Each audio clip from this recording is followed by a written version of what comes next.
할렐루야. 오늘 말씀을 통해 예수님께서 본문을 통해 말씀하시고자 원하는 진정한 의미를 충분히 깨닫고 또 충분히 이해하는 복된 은혜의 시간 되기를 주님 이름으로 축복합니다. 여러분 가운데 함께하기를 축복합니다. 오늘 말씀의 제목은 아 크도다 신부의 기쁨이여 입니다. 아 크도다 신부의 기쁨이요. 신부의 기쁨. 본문에 나와 있는 슬기로운 다섯 처녀의 기쁨이겠죠. 그러나 이 본문과 우리의 삶이 얼마나 밀접하게 연결되어 있는지를 오늘 말씀을 통해 함께 나누어 보면 좋을 것 같습니다. 오늘 우리가 읽은 본문 25장 말씀은 예수님께서 하나님 나라 비유에 대해서 말씀하시는 내용입니다.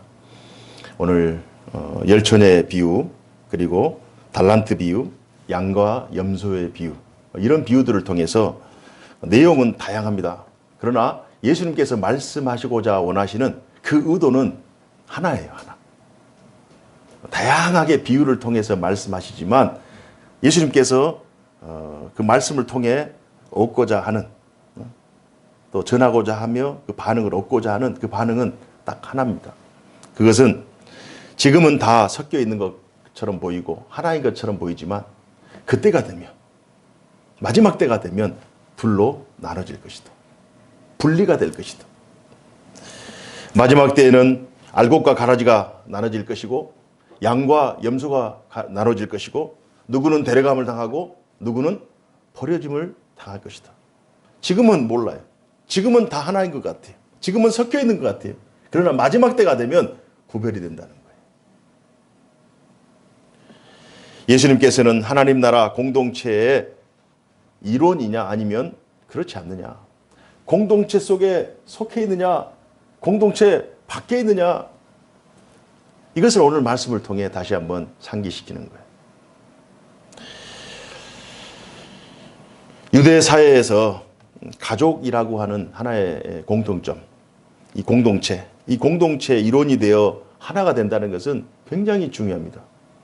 이 가족 혹은 공동체, 이 개념이 유대 사회에서 너무나도 중요해요. 이런 이유 때문에 유대 사회에서 결혼 대상자들 중에 가장 우선시되는, 또 가장 적실하게 생각하는 그러한 대상은 사촌지간입니다. 아브라함, 이삭, 야곱 다 사촌들과 결혼했어요. 왜냐하면 그 가족 공동체가 중요하고 그 가족 공동체가 꼭 생명의 공동체고 그 가족 공동체를 통하여 하나님의 영광이 나타나기 때문에 그 가족 공동체의 일원이 된다고 하는 것은 굉장한 명예요, 굉장한 특권이에요. 그래서 이것을 유지하고 이것을 존속시키는 것이 그 시대의 가족 공동체 리더의 사명이었어요.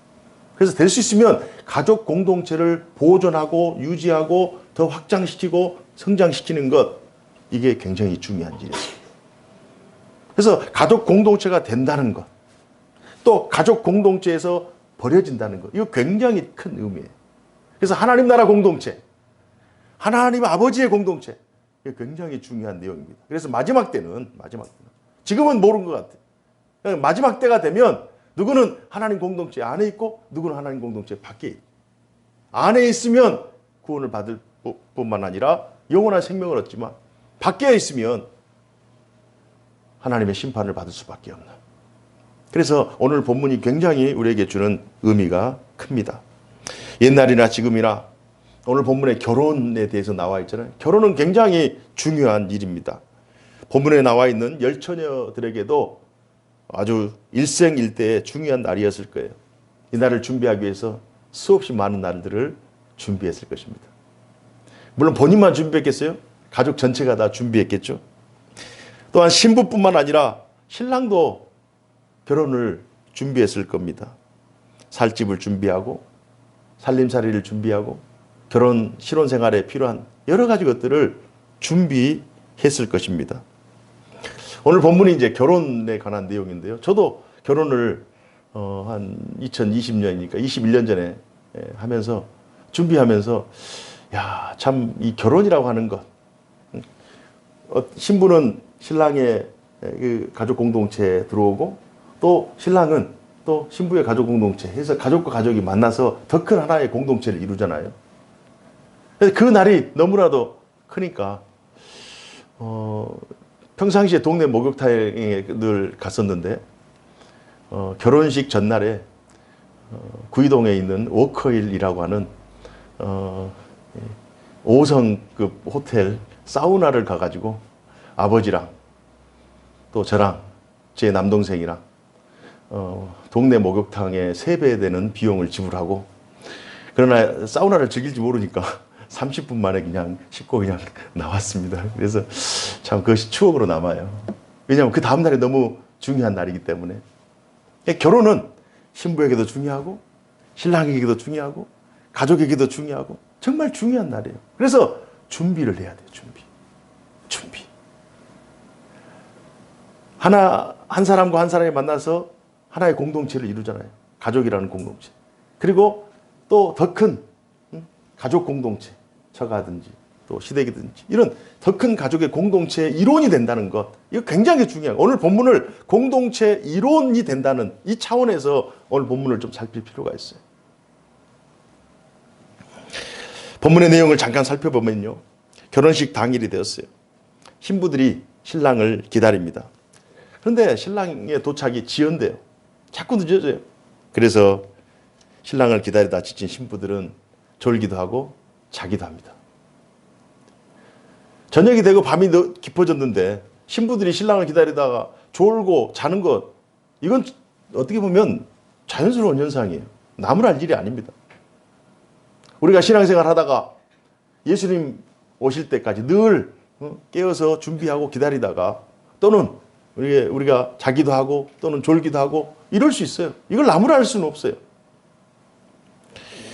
드디어 이제 신랑이 도착합니다. 그런데 두 종류의 신부들로 나누어진다는 이 사실을, 분리된다는, 구별된다는 이 사실을 본문을 통해서 확인할 수 있어요. 기름이 충분한 신부들과 기름이 부족한 신부들로 나눠지는 거예요.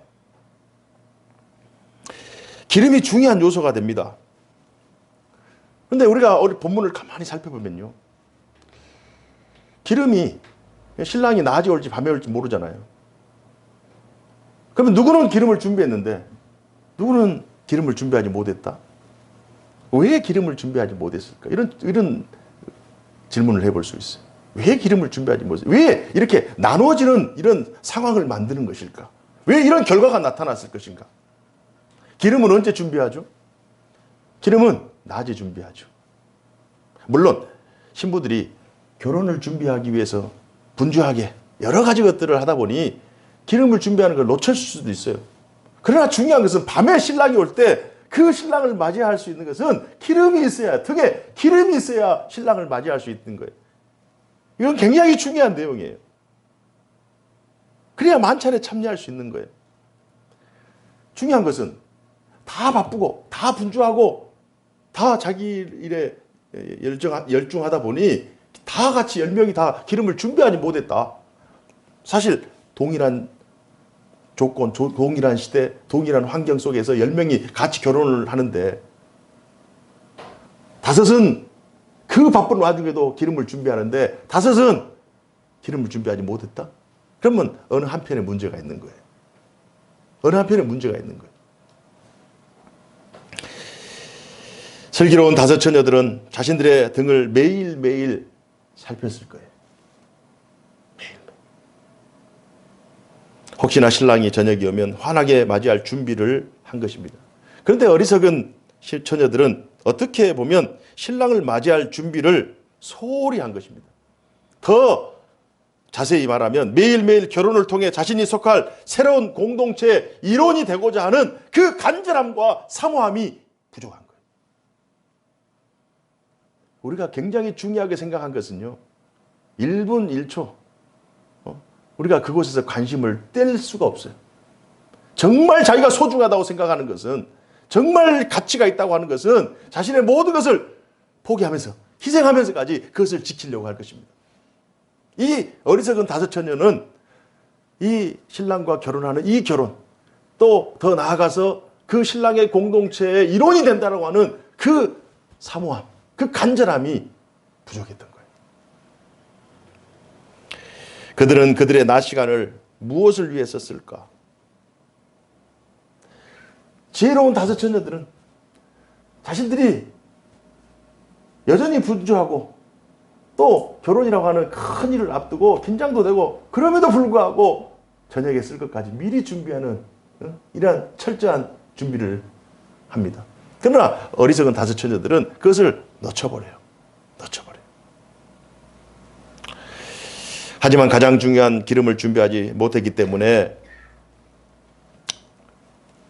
그 결혼에서 그들은 참 비참한, 기름을 준비하지 못함으로 말미암아 비참한 결과를 맞이합니다. 우리 10절에서 12절 말씀 한번 볼까요?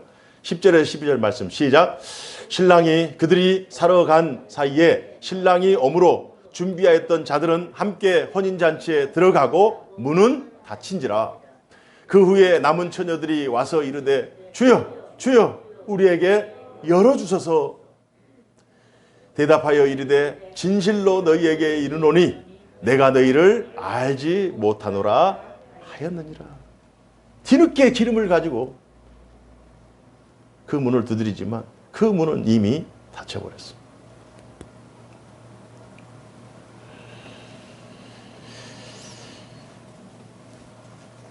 기름은 누가 준비해 주는 것이 아니라 본인이 준비하는 거예요. 본인이 준비하는 거예요. 그리고 신랑이 오기 전에 준비를 하는 것입니다. 그래서 지혜로운, 슬기로운 다섯 처녀와 어리석은 다섯 처녀 이렇게 성경은 구분하고 있는 거예요. 스스로 준비해야 되고 신랑이 오기 전에, 그래서 신랑이 오기 전에 기름을 준비한 이 다섯 처녀를 슬기로운 다섯 처녀 혹은 지혜로운 다섯 처녀라고 하고, 그러지 못한 처녀들을 어리석은 다섯 처녀라고 합니다. 그런데 이 지혜롭고 어리석은 이 말씀이 오늘 이 본문 말씀에 기록된 것이 아니라 성경에 보면 마태복음 7장 24절에서 27절에는 집을 짓는 사람, 집을 짓는데 어떤 사람은 모래 위에 집을 짓고 어떤 사람은 반석 위에 집을 지어요. 바람이 불고 비가 오고 창수가 일어나고 이때 모래 위에 집은 사람은 그 집이 다 떠내려가서 다 망해버려요. 그러나 반석 위에 집을 지은 사람은 비가 오고 바람이 불고 창수가 나도 그 집이 견고하게 보존된다. 그러면 누가 지혜로운 사람인가? 반석 위에 지은 사람이 지혜로운 사람이에요. 비가 오기 전에, 바람이 불기 전에, 밑에서 창수가 터져 나오기 전에 미리 준비한 사람, 이 사람이 지혜로운 사람. 우리가 지난주 살펴보았습니다마는 마태복음 24장 45절로 51절에 종들의 비유가 있어요. 지혜로운 종과 악한 종들. 주인이 언제 올지 몰라요. 주인이. 그래서 지혜로운 종들은 주인이 언제 올지 모르나 자기에게 맡긴 소임을 충실하게 최선을 다해서 감당합니다. 주인이 오는 것을 준비하는 거예요. 그러나 어리석은 종들은 주인이 언제 올지 모르기 때문에 허랑방탕하게 자신들의 시간과 자신들의 그 기회들을 다 다른 데 사용해버려요. 주인이 갑자기 닥칩니다. 지혜로운 자들은 주인의 칭찬을 받지만 어리석은 자들은 주인의 심판을 받는 거예요. 질책을 받는 거예요.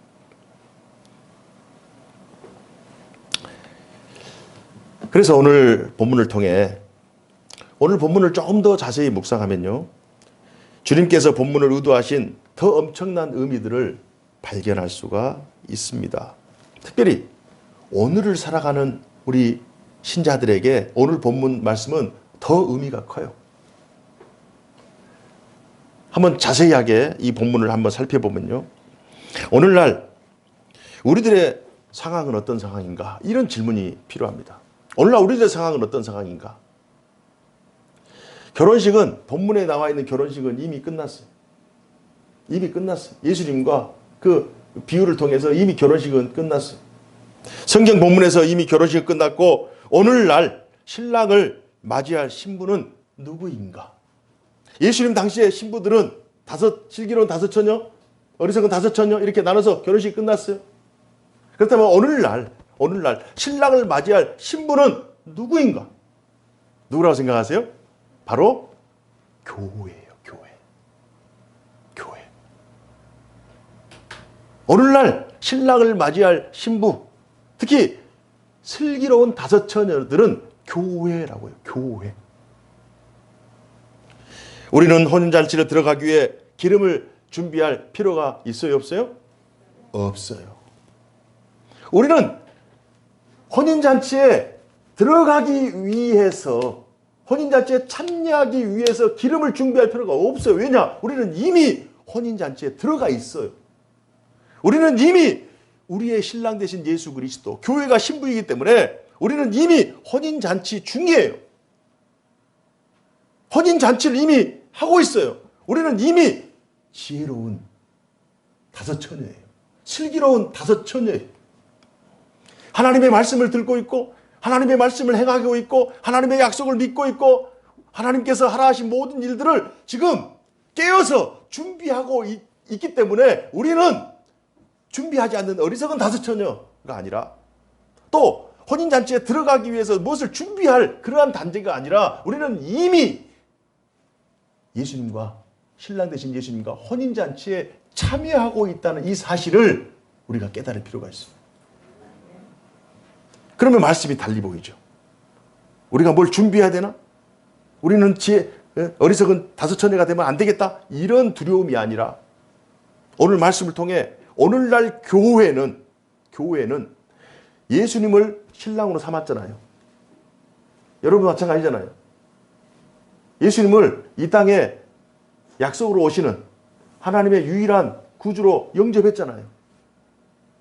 그래서 그분을 나의 삶의 주인으로, 나의 삶의 구주로 받들고 살고 있잖아요. 그분의 말씀을 믿고 그분의 뜻을 좇아서 또 그분의 다시 오심을 기다리면서 우리가 늘 깨어서 주님의 말씀 앞에 서 있잖아요. 우리는 주님의 신부들이에요. 이미 우리는 결혼잔치에 참여하고 있는 지혜로운 다섯 처녀다. 그러면 말씀이 달리 보이죠. 이 사실을 인식하는 것이 중요합니다. 우리가 슬기로운 다섯 처녀라는 사실을 명심해야 돼요. 우리는 이미 결혼잔치에 참여하고 있다. 이미 교회는 2000년 동안 하나님의 거룩하고 구별된 성스러운 주님의 신부로서 주님과 함께 동행하고 있다.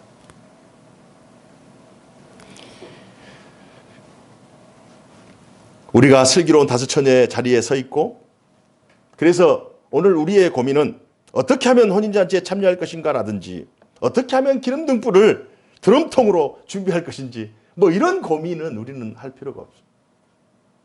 우리는 이미 하나님의 자녀와 백성이 되었고, 이미 구별받은 하나님의 택함받은 하나님의 백성들이기 때문에 뭘 준비해서 뭘 들어가고 뭘 깨워서 들어가, 이 개념은 아니에요. 오늘 본문, 오늘날 우리에게 주신 이 말씀은 그런 의미가 있어요. 그때 예수님 당시 2000년 전에 지혜로운 처녀, 어리석은 처녀, 이 말씀에는 이렇게 구별이 되어 있잖아요. 그러나 오늘날 이 말씀을 받는 교회는 슬기로운 다섯 처녀고, 만약 교회 밖에 있는 다른 사람들은 어리석은 처녀들이 되겠죠. 여러분과 저는, 이 말씀을 받는 우리들은 지금 지혜로운 처녀의 자리에 서 있는 거예요, 지금. 그래서 여러분들이 무엇을 준비할까, 무엇을 더 많이 준비할까, 이 고민을 할 필요가 없다는 거예요.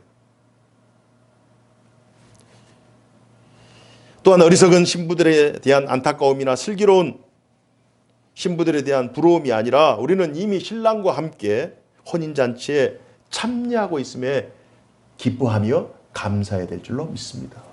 이게 우리의 현 자리예요. 우리의 자리예요. 교회의 위상이요, 교회의 명예요, 교회의 권위입니다. 교회가 신랑 되신 예수님의 신부가 된 것을 기뻐해야 돼요. 특별히 혼인 만찬에 참여하고 있다.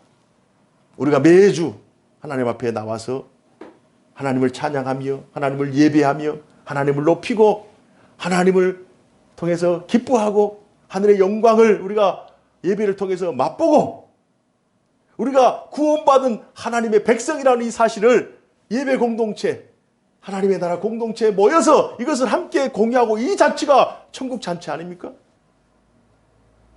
이 자리가 기쁨의 자리가 아니에요? 그래서 오늘 본문의 말씀은 우리 그리스도인들이 또한 하나님께서 세우신 교회 공동체가 하나님께서 구별하신 슬기로운 다섯 처녀, 하나님의 나라 공동체를 준비하고 또 참여하고 또 하나님의 일을 행하고 있는 거룩한 구별된 하나님의 공동체라는 이 사실을 오늘 본문을 통해서 확인하고 우리에게 주신 이 엄청난 지위와 이 명예와 이 권위를 우리의 자랑으로 알고 우리의 기쁨으로 알라는 거예요. 그 자리에 더 서 있으라는 거예요. 이 잔치를 기쁨으로 즐기며 감사하며 누리라는 거예요. 예수님께서 우리를 위해서 십자가 달려 돌아가셨고 우리의 죄와 허물을 용서하셨고 우리는 나음을 입었고 우리는 하나님 안에서 자유를 얻었고 우리는 절망하는 자가 아니라 기뻐하는 자요 하나님의 나라의 기업을 이을 상속자가 된 거예요. 그 기쁨과 그 감사와 그 자유함, 그 평안이 우리 안에 있어야 돼요. 그러나 우리가 이런 성경에 대한 정확한 그 해석과 또 이런 적용과 이런 관점을 가지고 성경을 봐야지 표충에 나와 있는 그럼 우리가 어리석은 다섯 처녀가 되면 어떨까? 버림받으면 어떨까? 이런 불안한 마음으로 우리가 성경을 보는 것을 하나님이 기뻐하지 않아요. 예수님께서 이 말씀을 기록한 의도를 우리가 충분히 깨달을 필요가 있어요. 신자들의 위상과 명예와 가치가 얼마나 존귀한지를 말씀을 통해 누려야 돼요. 누려야 돼요. 운전면허 시험을 치르고 나면 면허증이 바로 나오는 것이 아니라 며칠 있다 나오죠. 어떤 자격증을 따더라도 마찬가지입니다. 이미 합격되었지만 그러나 그 합격증까지는 며칠의 시간이 필요해요. 마찬가지예요. 우리는 이미 구원받았고 이미 자격을 갖추고 있어요. 대통령 당선이 되면 대통령 취임식까지 어느 정도 기간이 있어요. 그러나 당선인의 자격으로 그 권위와 그 명예와 그 영광을 누리는 거예요. 당선 즉시 신분이 달라지는 거예요. 그 권위가 주어지는 거예요. 그 영광이 주어지는 거예요. 우리도 이미 구원받은 하나님의 백성이에요. 우리가 이 세상에 속해서 이 세상 살이하다 보면 때로는 세상에 감당해야 될 그 사회적 책무도 있고 또 많은 고민과 슬픔과 그런 염려와 불안과 그런 것들이 우리의 삶 속에 깔려 있어요. 막 지뢰밭과 같이 막 늘어져 있어요. 그래서 혹 우리가 구원받았나? 내가 가고 있는 길이 참된 길인가? 내가 하나님 안에서 은혜를 입은 자인가? 이렇게 의심할 수도 있어요. 마치 어리석은 자들이 어리석은 여인뿐만 아니라 슬기로운 여인도 신랑이 더디오니까 졸면서 잤잖아요. 졸면서 잘 수 있어요. 때로는 의심할 수 있어요. 그러나 자리를 빨리 돌이켜서 말씀을 통해서 다시 한번 우리가 얼마나 고귀한 존재인가를 말씀을 통해 확인하는 거예요. 다시 확인해서 나는 하나님의 구원받은 하나님 백성이지. 나는 택함받은 하나님 백성이지. 나는 이미 혼인잔치에 참여하고 있는 택함받은 슬기로운 다섯 처녀지. 나는 하나님의 나라를 준비하고 있고 이미 영광이 나에게 주어졌지. 마치 대통령 당선인처럼 이런 특혜와 이런 권위가 이미 나에게 부어졌지라고 하면서 그 권위를 누리고 그 권세를 누릴 때 세상에 있는 염려와 세상에 있는 근심이나 세상에 있는 불안 요소들이 작아져 보이는 거예요. 작아져 보이는 거예요. 이런 개념이 없으면, 이런 영광이 없으면 세상의 염려와 근심이 얼마나 크겠어요. 세상에 있는 염려와 근심이 전부일 거예요, 아마. 로또가 당첨됐는데 로또가 당첨되기 전에는 자기에게 있는 부채, 그것이 얼마나 크든지 적든지 부채가 엄청나게 부담이 됐을 거예요. 1,000만 원, 2,000만 원의 부채가 엄청나게 부담이 됐을 거예요. 그러나 로또가 만약에 당첨됐다. 몇십억짜리 로또가 당첨됐다. 그러면 그 작은 것들은 부채는 이미 작아져 버리는 거예요. 우리가 가지고 있는 이 영광, 우리가 가지고 있는 이 권세, 이 명예가 이 세상에 있던 그 어떤 명예와 권세와 비교할 수 없다. 이 사실을 확신 가운데 믿고 나아가면 우리가 하늘로부터 주어진 이 명예, 이 권세, 이 영광을 세상과 비교하는 이것 자체가 비교할 수 없다는 것이라는 이 사실을 우리가 확인하고 나아갈 수 있어요. 그래서 오늘 본문을 통해 교회를 영광스럽게 하신 하나님을 우리는 찬양하고, 또 오늘 말씀을 통해 이미 하나님의 구원이 나에게, 우리 가정에게, 우리 교회에게, 이 땅의 교회들에게 선포되는 이 엄청난 하나님의 말씀이라고 하는 사실을 우리가 늘 인식하면서 하나님의 구원을 누리고, 또 구원받은 하나님의 백성으로서의 그 특권을 누리고, 그래서 감사와 기쁨이 충만한 그러한 복된 인생 사시기를 주님 이름으로 축원합니다. 기도하겠습니다. 고마우신 하나님 아버지, 오늘 말씀을 통해 우리의 구원받은 하나님의 백성의